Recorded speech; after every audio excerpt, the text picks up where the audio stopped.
نبی، اللہ کی مہربانی سے تم ان لوگوں کے لیے نرم مزاج واقع ہوئے ہو، اور اگر تم بدخو اور سخت دل ہوتے تو یہ تمہارے پاس سے بھاگ کھڑے ہوتے، سو ان کو معاف کر دو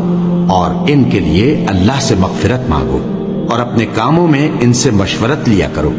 اور جب کسی کام کا پختہ ارادہ کر لو تو اللہ پر بھروسہ رکھو، بے شک اللہ بھروسہ رکھنے والوں کو دوست رکھتا ہے۔ اگر اللہ تمہارا مددگار ہے تو تم پر کوئی غالب نہیں آ سکتا، اور اگر وہ تمہیں چھوڑ دے تو پھر کون ہے اس کے بعد تمہاری مدد کرے۔ اور مومنوں کو تو چاہیے کہ اللہ ہی پر بھروسہ رکھیں، اور اللہ کے انعامات اور فضل سے خوش ہو رہے ہیں، اور اس سے کہ اللہ مومنوں کا اجر ضائع نہیں کرتا، جنہوں نے باوجود زخم کھانے کے اللہ اور رسول کے حکم کو قبول کیا۔